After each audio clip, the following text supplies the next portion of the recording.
इस तथ्य से सभी परिचित हैं कि चीन एक बेहद ही चालबाज देश है। उसकी चालबाजियों से पूरा विश्व परेशान है। ये एक ऐसा देश है जो आए दिन किसी ना किसी नए शिकार की तलाश में रहता है। ड्रैगन ने कई देशों को अपने चंगुल में फंसाकर उन्हें भारी संकट में डाला है। इसका एक उदाहरण हमें श्रीलंका के तौर पर देखने को मिलता है। वहीं ड्रैगन की बुरी नजरें भारत के पड़ोसी नेपाल पर अब टिकी हुई हैं। ऐसे में यहाँ भारत की भूमिका काफी अहम हो जाती है। नमस्कार, आप देख रहे हैं TFI और मैं योगेश शर्मा आपको परिचित कराऊंगा कि नेपाल पूरी तरह से चीन के जाल में फंस जाए उससे पहले भारत को आगे आकर उसे बचाना होगा। आगे बढ़ेंगे उससे पूर्व यदि आपको हमारे विचार पसंद आते हैं तो हमारे वीडियो को लाइक और चैनल को सब्सक्राइब करें। नेपाल में नई सरकार के गठन के बाद चीन की गतिविधियां बढ़ रही हैं। नेपाल में कम्युनिस्ट प्रभाव वाली सरकार बनने के उपरांत 26 जनवरी को चीनी विदेश मंत्रालय के प्रवक्ता माओ निग ने कहा था कि नेपाल के पारंपरिक मित्र और पड़ोसी के रूप में चीन नेपाल के साथ अपने संबंधों को बहुत महत्व देता है। हम नई नेपाली सरकार के साथ मिलकर काम करने के लिए तैयार हैं ताकि मैत्रीपूर्ण आदान प्रदान और सहयोग को बढ़ाया जा सके। उच्च गुणवत्ता वाले बेल्ट और सड़क सहयोग को आगे बढ़ाया जा सके। इसके अलावा विकास और समृद्धि के लिए स्थायी मैत्री की विशेषता वाली हमारी रणनीतिक सहयोगी साझेदारी को नई गति दी जा सके और हमारी दोनों जनता के लिए अधिक लाभ पहुंचाया जा सके। इससे स्पष्ट है कि चीन दोस्ती का ड्रामा कर नेपाल को चालाकी से अपनी ओर लाने का प्रयास कर रहा है। इससे समस्याएं भारत की बढ़ सकती हैं क्योंकि नेपाल को चीन कई बार भारत के विरुद्ध उपयोग करता आया है। नेपाल में वर्ष 2022 में अंतिम हफ्ते में पुष्प कमल दहल प्रचंड की सरकार बनने के बाद देश में चीन की गतिविधियों में वृद्धि देखने को मिली है। 26 दिसंबर 2022 को प्रचंड के प्रधानमंत्री पद की शपथ लेने के अगले ही दिन यानी 27 दिसंबर को काठमांडू केरोंग रेलवे का विस्तृत अध्ययन करने के लिए एक चीनी विशेषज्ञ टीम नेपाल पहुंच गई थी। आपको बता दें कि केरोंग काठमांडू रेलवे नेपाल में चीन के BRI के तहत 9 विकास परियोजनाओं में से एक है। नेपाल में जब से सत्ता में परिवर्तन हुआ है तब से ही चीन अपनी चालबाजियों को हवा देने में लगा है। कट कम्युनिस्ट सरकार बनने के 3 ही दिन बाद नेपाल में पोखरा एयरपोर्ट का उद्घाटन हुआ, जिसे चीन की सहायता से ही तैयार किया गया था।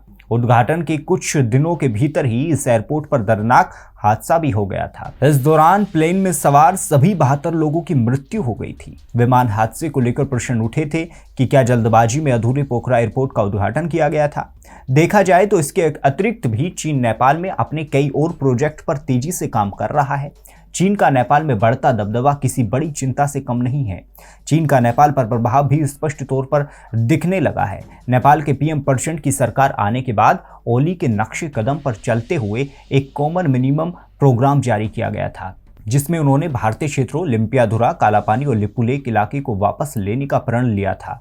हालांकि चीन की इन चालबाजियों की काट निकालते हुए भारत भी उसे बड़ा झटका देने की तैयारी में है, क्योंकि काठमांडू तक सबसे पहले भारतीय ट्रेन दौड़ने वाली है। भारत की रक्सौल काठमांडू रेल लाइन के लिए फाइनल लोकेशन सर्वे की प्रक्रिया तेज हो गई है। कुछ रिपोर्ट्स की माने तो नेपाल में भारत ने रेल योजना को तेज किया है, तब से चीन बौखलाया हुआ है। चीन कतई नहीं चाहता कि नेपाल में उसका प्रभाव समाप्त हो जाए और भारत भी कतई नहीं चाहता कि पड़ोसी देश में से उसका दबदबा समाप्त हो जाए। चीन उस पर अपना दबदबा स्थापित कर ले। ऐसे में नेपाल चीन और भारत के लिए जंग का मैदान बनता जा रहा है।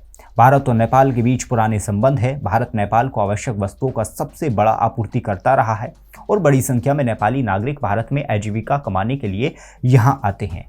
भूकंप जैसी प्राकृतिक आपदाओं के दौरान भी भारत सबसे पहले प्रतिक्रिया करने वाला देश रहा है। भारत हमेशा से नेपाल को हर संभव सहायता सुनिश्चित करता रहा है। कोरोना महामारी के दौरान भारत ने नेपाल को 10 लाख कोविड-19 टीके दान दिए थे। ऐसे में नेपाल जितनी जल्दी ड्रैगन की चाल को समझ जाए उसके लिए उतना ही बेहतर है।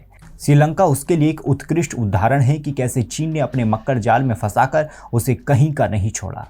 तब भी भारत ही वो देश था जो अपने पड़ोसी श्रीलंका की सहायता के लिए आगे आया था। नेपाल सीमा पर चीन अपना प्रभाव बढ़ाने के लिए तरह तरह के हथकंडे अपना रहा है।